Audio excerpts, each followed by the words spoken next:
I just went through all my designs and just started grabbing sessions that had Snatch, like strength, quality, focused work in it. Because obviously you could do it with like barbell cycling or, Metcons or different settings, but all like barbell Snatch work. So Olympic lifting that was meant to either be driving up 1RMs or improving qualities like positional work that will translate to improved efficiency in workouts as well as improving 1RMs. So I'm going to attempt to go through these as quickly as I can without giving a lot of context, and I'll probably skip over some of the details like prep work and things, just to kind of give a snapshot as to like how I write and think about Olympic lifting work. A lot of this is a lot more limiter based right now, meaning that it is a lot more things that are just working towards building up positions, building up comfort in the lifts, getting consistency higher, which is where most athletes are going to be at most of the year.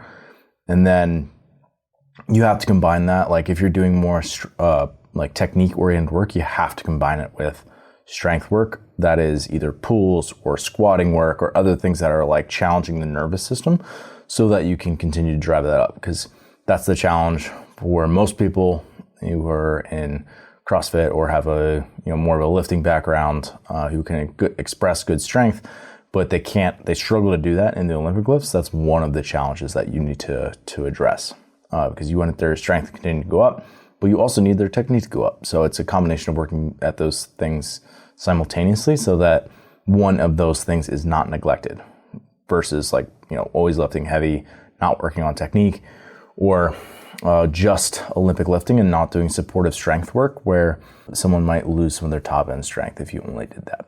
So that's sort of some of the background here. So let's just dive right into this. This is from Bart's design. He has some hip health because he has dealt with some IT band irritation. Thankfully, it's been really good as of late. But when we started together, he was dealing that for quite a while. And so we're just doing that to kind of generally keep the glutes and hamstrings and hips functioning as they should, and moving them through a big range of motion and activating those muscle groups is helpful. And then we have his Oli Touch right now. This is actually alternating between Snatch and clean every other week for him. And this is obviously his Snatch week. 3 sets of a stiff leg muscle snatch, 3 behind the neck push press, 3 pausing overhead squats with the empty bar. Obviously that's priming work. B, heel elevated sots press, 3 to 4 sets of 4 to 5 reps with the empty bar. Again, for him, longer limbed guy, just working on developing that cache position is really helpful. And then C is like his, more so strength-based work, squat snatch, 5 sets of a 1.1, start light, build to heavy, high quality, heavy double. And then he goes into his primary squat work, which is 3 sets of 3 front squats at an increasing load, resting 20 seconds of 5 back squats at the same load. And then neuromuscular intervals featuring lunging to finish out that day. Next athlete, this is Ella's design. 3 rounds at comfort pace, 3-minute row, 1-minute jog. We're just building up her running tolerance again after a little bit of a knee injury that she got, actually not doing CrossFit, or not directly related to CrossFit, I should say, to be fair. 3 rounds, full rest between. We got some upper body plyos, band assisted plyo push-up, med ball scoop throw, torso twist, hip transfer box jump. And then we go into her gymnastics and Olympic lifting. So she's doing class on certain days. This is one of her few days where she does not do class. So right now, twice per week, that'll probably bump up here before too long. But right now, twice per week, she's doing priority work only. So we're combining her gymnastics and Olympic weightlifting work. She's got a snatch lift off, a halting squat snatch, and another squat snatch. 7 sets of that at 75 pounds, plus or minus 5, based on how she's feeling on the day. It's very much quality focused work for her, not challenging loading, just something that is, I would describe as moderate for her. Yeah, maybe even less than moderate, but moderate relative to her technique on the movement perhaps, because she's someone who's really strong. We just need to refine that snatch specifically. And then also just like working on the pulling mechanics off the floor so that she's in the right position to express power into the bar. And then she's combining that with actually some bar muscle up work. So 7 sets of all that work, which is obviously a lot, but something that she can handle, especially since it's lighter loads. And she's a volume tolerant athlete. And then she's got snatch balances, 5 sets of 3, building an RPE but staying moderate, and then parallel dips and a straight arm lat pull down. Then finally, she's got her support accumulation work, which is basically intervals every 90 seconds. She's doing a sport movement, and then in the remaining of the time, she's doing a biker get a recovery pace. Next is Jeremy. He's got some warm up, some snatch prep, and then here's like his actual snatch work. It's A, pressing snatch balance, 3 sets of 4, empty bar. B, snatch pull under, 3 sets of 4, empty bar. C, heel elevated squats press, 3 sets of 4, empty bar. D, squat snatch plus snatch balance, 5 sets, all a light to moderate weight. E, snatch high pull, 5 sets of 1.1, start at 135 and I add 5 pounds per set. Jeremy's in the place where we built to a fairly challenging set last week and had some positional breakdown. So this is us kind of deloading this specific aspect of his program, like the snatch work specifically, and also just kind of like taking a step back on it from a technique quality perspective to make sure that we're ingraining the right things that we need to. So this was largely based on his feedback that he gave me as to like why we're going about it this way. And then he also had some squat strength after this, 4 to 5 sets, rest 2 minutes between, 2 front squat, build to a tough double, and then rest 15 seconds, AMRAP -2 back squat with the same load. Similar structure to what actually Bart did the other day. I think it's a good option for people who aren't built super well for front squatting specifically, to allow them to get a bit more stimulus on the legs and load up the legs a bit more, but also still making sure they actually hit the front squat pattern, because that's something that you need to be able to do. So that's one of the ways that you can attack that, and I have them both doing that right now. B, lower accessories. Then he's got a goblet step back lunge, 3 sets of 30 seconds of max reps with 70 pounds, and then hip extensions on the GHD sit-ups to parallel, hugging a med ball. So some just lower accessories. Brock, Ethan. Hip and shoulder prep. Some additional hip and knee work, as well as a bit of shoulder prep. And then he is doing Xenom here coming up shortly. So this is his prep for that, because they have a 1 rep max coming up. So him and Sam Hagen are going through a progression basically to drive up 1RM. EMOM 8 minutes. Minute 1, hip power snatch, hang power snatch, low hang power snatch. Start with empty bar and building to RPE 5 to 6. Make them snappy with good extension and pull.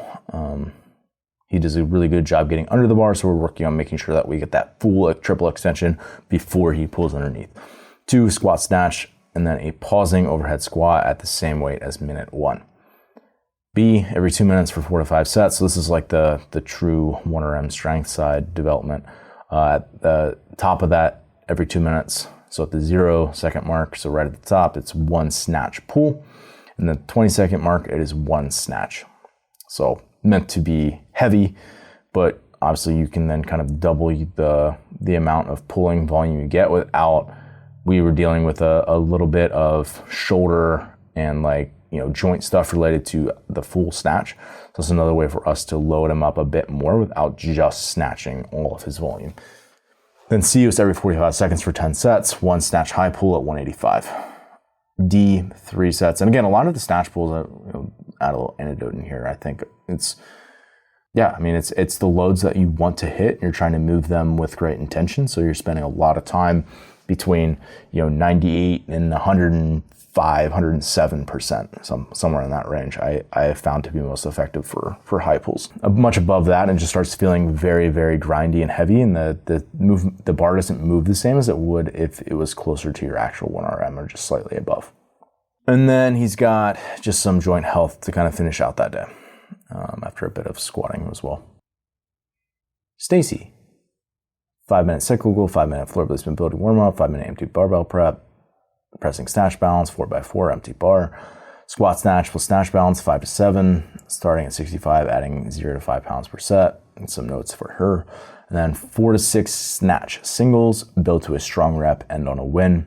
And one of the things we're working on with her is just starting with her hips slightly higher. That way she can kind of get her knees out of the way, a bit more in her pull, and allow her to use a bit more of her hinging strength, because she's pretty good with power variations. So it's just a matter of actually getting that to transfer well into the full lift. And then again, some floating snatch pulls just to get a bit more stimulus on the for a lot of people, the floating variation in particular is it feels a lot more on the legs. We have some people who are maybe super efficient lifters from the stance that like their 1RMs of slower lifts are like they can snatch a big percentage of those. Like they can snatch over 60% of their back squat, for example. And so Stacy's got a little bit more of a gap there. So like that's one of the things that like that will allow her to continue to close that gap over time, is if we continue to push up the strength of the movement and not just refine the positional qualities. And then for her, we got some pressing strength afterwards, tall knee and kettlebell strict press, quickly build a 6RM, some strict handstand push-ups and cable face pulls for obviously the handstand push-up itself, but then for like shoulder health, and then additional handstand push-up work, kipping to 15-pound plates as deficit, but with a strict lower, with basically a 3-count lower.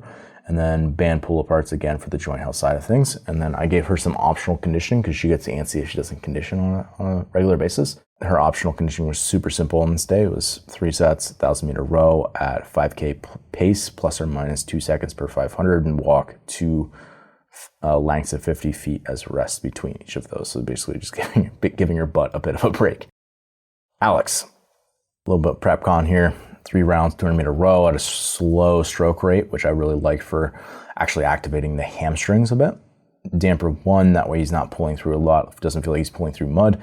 And moderate effort, 20 banded TKEs after each, which is going to give him a bit of a quad pump and warm up some of the anterior knee structures. And then complete at ramping effort, which this is the more of the prep con side of things. Ending moderately tough, 2, 4, 6, 8, 10 of each of the following. Wall balls with a 30-pounder, because this is in prep for semis, online semis, so very likely to show up. Ski cals at 12 to 1,300 cals per hour, and then bar muscle ups.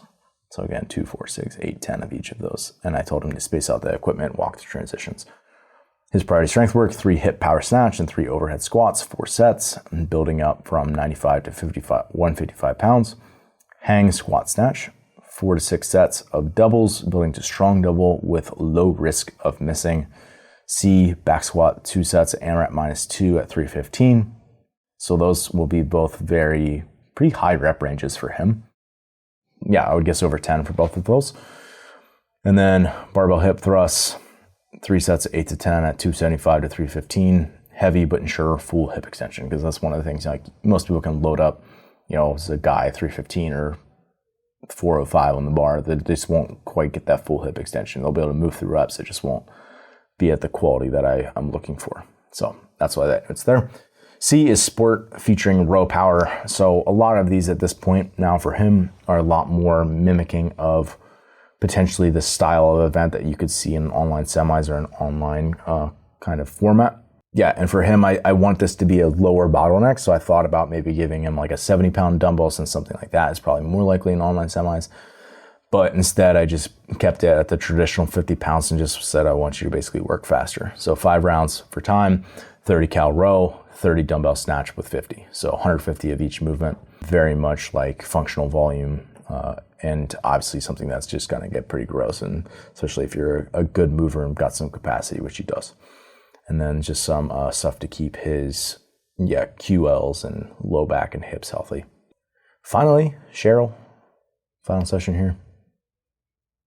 Some prep. Yeah, I'm not going to go through all that. A for her, like the first real meat here is a snatch, ring muscle up, and it was a high box. I subbed it out this week. So we got 2 muscle ups, 3 snatch high pulls, leaving the hands on the bar between each one. So starting at 145 and increasing 5 pounds per set. So getting up above 1 RM for her. And then 4 barbell bench press at a tough, repeatable load. So it just said muscle up before, because I want her, the little asterisk here is that she does rings until you either complete 3 rounds or miss twice, whichever is first. And then she's going to do bar muscle ups in the remainder. So again, something where she is going to be able to, if it's a good day, she'll get all the volume that I ask. And if it's something where she's a little bit off or a little bit fatigued, or for a reason the technique isn't really clicking on that day, that gives her a bit of space to and feel like she's still accomplishing the stimulus for the day, which she is. Then her snatch touch, because we're in like this a little bit of a transitional phase. Normally I would have a little bit more robustness to this part of the session for lack of a better word. In this case, we're keeping things really simple. Squat, snatch, 6 to 8 singles, building to strong sub-maximal single. Sometimes that's all you need to be able to maintain qualities. And then strict gymnastics, 4 rounds, high quality, low fatigue. First, AMRAP VL, so AMRAP 2 velocity loss of strict ring dips, and then 5 to 6 5 to 6 staggered grip pull up on the climbing rope, and she's going to alternate her top hand each set. D, midline and arm farm. 4 rounds, high quality, low fatigue. AMRAP -0, double dumbbell hammer preacher curl using GHD with a 20-pounder. Again, that was based on her previous performance last week. That's what she used, and based on her rep range, I just want her taking that until she literally can't do another rep. And then AMRAP -1, so obviously extremely challenging set of barbell skull crushers with 55, and then 10 to 15 of a GHD sit-up to parallel of 14 to 20 pounds ball. And then, yeah, the last note there was on the hammer curl. We'll start with a weaker arm and then match it on the strong arm. Generally, that's what I want athletes doing. So, yeah, that's how I've been kind of writing my snatch sessions as a style. And you can see like it could get paired with a lot of different things for different athletes. Oftentimes it's with other strength work, other hip driven movements like squatting work or pulls. But then what comes after that might be very varied based on the athlete. That could literally be it for the session. If they have multiple sessions to work with or a bigger training week ahead, it could be something where they get gymnastics with it. They could be getting conditioning work with it. They could be getting kind of those neuromuscular, like really high effort intervals. It really varies quite a bit, depends on the athlete needs and like what their week layout looks like. So yeah, if you guys got questions or want to have other movements that you want me to do this for, just let me know.